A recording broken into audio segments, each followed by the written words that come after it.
Hello दोस्तों, स्वागत है आपका अपने इस चैनल फैक्ट स्टडी में। आज की इस वीडियो में हम चर्चा करने वाले हैं रिज शब्द जो कि Oxford word of the year बना है। ये शब्द कोई किस तरीके से चुना जाता है, कोई मैगजीन अपना वर्ड ऑफ द ईयर किस तरीके से घोषित करती है, कोई यूनिवर्सिटी अपना वर्ड ऑफ द ईयर किस तरीके से घोषित करती है।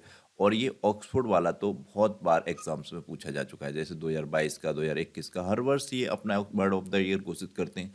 तो ये सबसे इंपॉर्टेंट रहता है Oxford word of the year, ये सबसे ज़्यादा पूछा जाता है। तो ये आपको एक तो ये पता रहना ही रहना चाहिए कि Oxford word of the year कौन सा शब्द बना है। तो 2023 के लिए ये रिच शब्द Oxford word of the year बन गया है। तो ये तो आपका क्लियर हो गया। इसके साथ ये वीडियो को पूरा समझिएगा। मैं यहाँ पर बताने वाला हूँ कोई शब्द कैसे चुना जाता है, क्या समिति गठित होती है, फिर इस रिज शब्द का अर्थ क्या है, ये कैसे चर्चा में आया, इस सब की बात करेंगे इस वीडियो में। पूरा वीडियो देखिएगा, ये तो आपका क्लियर हो ही जाएगा। ये तो आप कभी भूलेंगे ही नहीं कि वर्ड 2023 का word of the year ridge शब्द बना। इसके साथ साथ ये डिटेल में अगर कहीं पे कोई किसी एग्जाम में पूछा जाता है तो वो भी आप कर ले जाएंगे कि इसके साथ साथ ये शब्द जो थे इसके कंपटीशन में वो शब्द ये थे, इन सब पर भी हम बात करेंगे। इसके अलावा 2022 के शब्द पर भी बात करेंगे और एक ये क्वेश्चन रखा है मैंने, इसकी चर्चा में कई बार पिछले जो फैक्ट एनालिसिस की वीडियो बनाता हूँ उसमें कर चुका हूँ। तो वर्ल्ड यूनिवर्सिटी रैंकिंग 2024 में भारत की टॉप रैंकिंग यूनिवर्सिटी कौन सी रही, ये लास्ट में भी पूछूंगा और शुरुआत में भी आप ये देख लीजिएगा, जिसको पता है आंसर कीजिएगा। तो शुरू करते हैं वीडियो को। ये रिज शब्द का क्या मामला है। तो ये वायरल शब्द रिज को ऑक्सफोर्ड यूनिवर्सिटी प्रेस द्वारा 2023 का वर्ड ऑफ द ईयर के रूप में घोषित किया गया है। ऑक्सफोर्ड यूनिवर्सिटी प्रेस द्वारा कराए गए वोटिंग में रिच शब्द को सर्वाधिक वोट मिले। अब कोई शब्द ऐसे ही नहीं घोषित कर दिया जाता है कि किसी शब्द को उठा लेगा।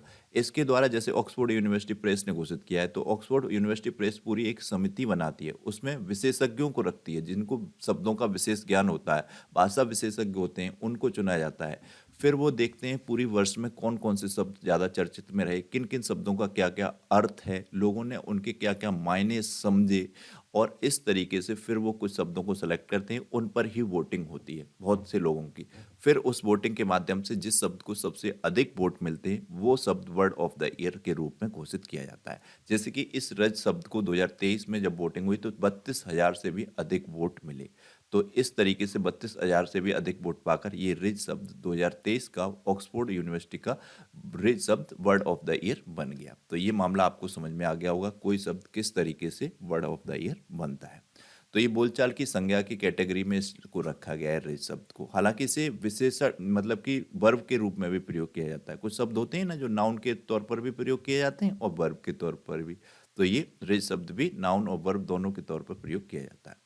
अब इसका समझ लेते हैं अर्थ क्या है रिच का। तो ऑक्सफोर्ड यूनिवर्सिटी प्रेस ने बताया कि रिच शब्द करिश्मा शब्द से लिया गया है। तो सबसे पहले तो ये समझ लीजिएगा, कहीं कहीं पूछ लिए जाते हैं एग्जाम में इस तरीके के, तो हमें लगता है अचानक से ये क्या क्या पूछ लिए गए पॉइंट। तो इन वीडियोस को आप देखते रहिए कि फैक्ट एनालिसिस न्यूज़ एनालिसिस वाले का हर एक पॉइंट आपका क्लियर रहेगा। कितना भी डीपली कहीं से कोई क्वेश्चन पूछेगा आप कर ले जाएंगे। तो ये करिश्मा शब्द से जुड़ा हुआ शब्द है रिच शब्द, इससे ही निकल कर इसको बनाया है ये रिच। जैसे कि देखते हैं ना, कभी कभी कोई व्यक्ति बहुत ही अद्भुत कार्य कर देता है तो हम सब प्रयोग करते हैं, अरे आपने तो करिश्मा कर दिया। वैसे ही ये हॉलीवुड एक्टर हैं, इन्होंने रिच शब्द का प्रयोग किया था। तो इसका अर्थ एक मायने में ये भी समझा जाता है कि एक व्यक्ति की शैली, आकर्षण, चार्म, स्टाइल, यानी कि ये कुछ शब्द हैं, इनके तौर पर भी रिच शब्द का प्रयोग किया जाता है। माध्यम से एक रोमांटिक साथी को आकर्षित करने की क्षमता को संदर्भित करने वाला शब्द है रिच शब्द। तो ये ध्यान रखना है। रिझाना से भी समझ सकते हैं, कभी कभी होता है ना रिझ गया, रिझाना, तो उससे भी ये इसका कनेक्ट है थोड़ा बहुत। तो ये रिच शब्द आता है। तो ये रिच शब्द कैसे चर्चा में आया, तो इस साल की शुरुआत में 2023 की शुरुआत में ही रिच शब्द को लोकप्रियता तब बढ़ गई जब स्पाइडरमैन के अभिनेता टॉम हॉलैंड, ये हैं स्पाइडरमैन कोई मूवी है, इसके अभिनेता टॉम हॉलैंड। मैं सच बता रहा हूँ, मैंने ये मूवी नहीं देखी है। आप लोगों में से किसी ने ये मूवी देखी हो तो प्लीज़ कमेंट बॉक्स में बताइएगा किस तरीके की मूवी है, क्या मुझे भी ये मूवी देखनी चाहिए। तो मैं एक बार कोशिश करूंगा, कभी टाइम मिलेगा तो इसको देखने का। हालांकि ये बहुत ज़्यादा नाम तो सुना है मैंने, पर सच बता रहा हूँ मैंने आज तक ये मूवी नहीं देखी है बिल्कुल भी।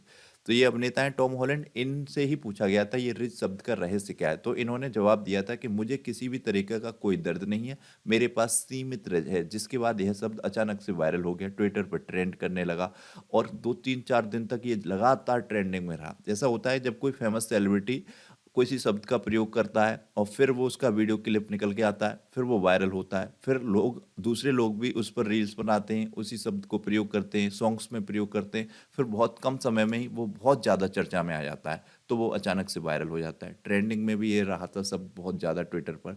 तो इस तरीके से ये शब्द वायरल हुआ था और वहीं से फिर इसको रखा गया। ऑक्सफोर्ड जो कि डिक्शनरी है, इसके प्रकाशक ने कहा कि इस शब्द का उपयोग रिज अप वाक्यांश में क्रिया के रूप में भी करते हैं, तो इसका अर्थ किसी व्यक्ति को आकर्षित करना या बातचीत करने के रूप में लिया जाता है। तो फिर इसको सेलेक्ट किया गया समिति के द्वारा और फिर इस पर वोटिंग कराई गई। तो इस तरीके से इसने विजेता बन गया ये शब्द। इसके साथ साथ 8 शब्द और शॉर्टलिस्ट किए गए थे। ये 8 शब्द कौन से थे? जैसे कि ये स्विफ्टी शब्द था, इसमें प्रोम्प्ट शब्द था, हीट डम शब्द था, सिचुएशनशिप शब्द था, पर्सनलिस्ट शब्द था। ये कई शब्द थे, 8 शब्द। परंतु इंपॉर्टेंट ये शब्द हैं जिनको हमने रखा है।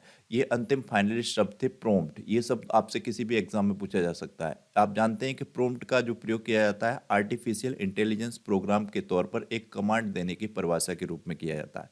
कंप्यूटर के बारे में आपको थोड़ा बहुत ज्ञान होगा तो आपको ये प्रोम्प्ट शब्द जरूर सुना होगा। इसमें होता है एआई की कमांड देने के लिए इसको प्रयोग किया जाता है प्रोम्प्ट शब्द का। कंप्यूटर से रिलेटेड शब्द है, तो कभी कभी एग्जाम में पूछा जा सकता है कि आर्टिफिशियल इंटेलिजेंस प्रोग्राम को दिए गए कमांड के लिए किस शब्द के रूप में परिभाषित करते हैं या किस शब्द का प्रयोग किया जाता है, तो ये प्रोम्प्ट शब्द का प्रयोग किया जाता है। इसके अलावा ये सिचुएशनशिप शब्द है जो कि 2 शब्दों से मिलकर बना है, एक सिचुएशन और एक रिलेशनशिप। किसी भी एग्जाम में पूछा जा सकता है कि सिचुएशन शब्द किन 2 शब्दों से मिलकर बना है। इसी तरीके से क्वेश्चन बनते हैं, फिर हमें लगता है ये किस तरीके से अजीबोगरीब शब्द हैं, तो ये इसी तरीके से क्वेश्चन सेलेक्ट करते हैं एग्जामिनर। तो ये सिचुएशन और रिलेशनशिप से मिलकर बना है। ये कि सब कुछ किसी सिचुएशन पर डिपेंड करने से रिलेटेड ये सिचुएशनशिप शब्द है। इसके अलावा एक ये स्विफ्टी शब्द चुना गया था। यह शब्द सिंगर टेलर हैं, ये एक कोई मतलब सॉन्ग गाती हैं, राइट करती हैं, लिखती हैं, सिंगर हैं, अमेरिकी सिंगर हैं टेलर स्विफ्ट, सब जानते होंगे। ये काफ़ी फेमस सिंगर हैं, इन्हें बहुत से अवार्ड भी मिले हैं, बड़े बड़े अवार्ड मिले हैं इन्हें। ऑस्कर वगैरह में भी इनका नाम अक्सर कर चर्चा में रहता है। तो यह शब्द स्विफ्ट के लिए उत्साही प्रशंसक, यानी कि जो ये सिंगर हैं, गायक हैं, इनका जो सबसे बड़ा उत्साही प्रशंसक या बहुत से इनके प्रशंसक हैं, मतलब फॉलोअर हैं। तो कई बार फॉलोअर बहुत ज़्यादा उत्साहवर्धक कुछ काम करते हैं, बहुत ज़्यादा विभिन्न तरीके के कार्य करते हैं, तो उसमें उत्साही प्रशंसक को दिया गया था स्विफ्ट, यानी कि टेलर स्विफ्ट के प्रशंसक, उत्साही प्रशंसक के लिए यह शब्द प्रयोग किया गया था स्विफ्टी। तो ये ध्यान रखना है इस तरीके से। इंपॉर्टेंट प्रोम्प्ट और सिचुएशनशिप ये 2 ज़्यादा है और रिज तो आपका है ही, इससे तो एक नंबर का क्वेश्चन बनने की पूरी पूरी संभावना है ही। तो ये रिज शब्द ऑक्सफोर्ड ऑफ द ईयर बना है, तो ये ध्यान रखना है। 2022 के लिए ये गोबलिन मोड शब्द चुना गया था, ये आपको ध्यान रखना है। गोबलिन मोड शब्द अगर पूछ लिया जाए 2022 का ऑक्सफोर्ड यूनिवर्सिटी शब्द कौन सा था वर्ड ऑफ द ईयर, तो ये आपको ध्यान रखना है गोबलिन वर्ड था। ऑक्सफोर्ड यूनिवर्सिटी प्रेस की ओर से साल 2022 का गोबलिन मोड को वर्ड ऑफ द ईयर चुना गया था। ये गोबलिन वर्ड भी पूछा जा सकता है, कई कई बार होता है 2022 का पूछ लेते हैं वो कि वर्ष 2022 का word of the year Oxford के द्वारा किस शब्द को घोषित किया गया था। तो आपको पता होना चाहिए गोबलिन वर्ड उन व्यक्तियों के लिए उपयोग किया जाता है जो बिना किसी अफसोस के आत्म अनुग्रहशील और आलसी होते हैं, जैसा कि इस इमेज में दिखाया गया है। ये एकदम से लग रहे हैं ना आलसी से व्यक्ति, और जो सामाजिक मानदंडों या अपेक्षाओं को अस्वीकार करते हैं, जिनको समाज की किसी प्रकार की कोई परवाह नहीं होती है, अपनी धुन में चलते हैं, अपनी मौज बस्ती में रहते हैं। उसी तरीके से लग रहा है ना इसमें कि बाहर का और कोई व्यक्ति सोचेगा, बाहर से कोई व्यक्ति आएगा तो क्या देखेगा, ये चीज़ें इस तरीके से पड़ी हुई हैं, पर इनको किसी प्रकार के सामाजिक मानदंडों के कोई मतलब नहीं है और आलसी से लग रहे हैं, आत्मानुग्रहशील लग रहे हैं। तो ये इनके लिए शब्द प्रयोग किया जाएगा गोबलिन मोड। तो इतना सब इस पर इसलिए चर्चा कर रहा हूँ जिससे कि ये गोबलिन मर्ड शब्द आपके दिमाग में रह जाए, याद हो जाए आपको। जब भी एग्जाम में पूछा जाए ऑक्सफोर्ड का वर्ड ऑफ द ईयर 2022 क्या था, तो गोबलिन मोड। इसीलिए मैं इस पर थोड़ा सा ये फोकस करके आपको डिटेल में बता रहा हूँ, क्योंकि कई बार ये भूल जाते हैं हम, पर आप इतना देखेंगे सुनेंगे इन सब चीज़ों को तो आपको 100% ये ध्यान में रहेंगे।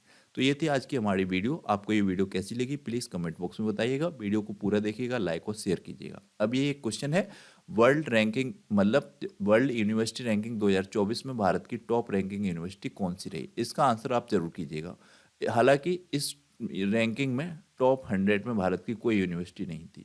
बड़ी शर्म की बात है, क्योंकि यूनिवर्सिटी ही हमारे सब कुछ होती हैं, क्योंकि विश्वविद्यालय जहाँ शिक्षा का मंदिर है ये, उस पर काम करना चाहिए। ये सरकार के लिए भी बेहद ही निराशाजनक और शर्मनाक बात है कि हमारे देश की कोई यूनिवर्सिटी इतने बड़े सूचकांक में किसी प्रकार से टॉप 100 में नहीं आ रही है। तो ये आनी चाहिए, इस पे काम करना चाहिए, हालांकि टॉप 10 में जगह बनानी चाहिए। परंतु सरकार की नाकामियाँ तो हैं ही, कुछ कुछ अच्छाइयाँ हैं, तो उस पे बात नहीं करते हैं। तो ये वीडियो को आपने देखा, कैसी लगी? प्लीज़ सब्सक्राइब करिएगा चैनल को, लाइक करिएगा बेल आइकन को। Thank you so much.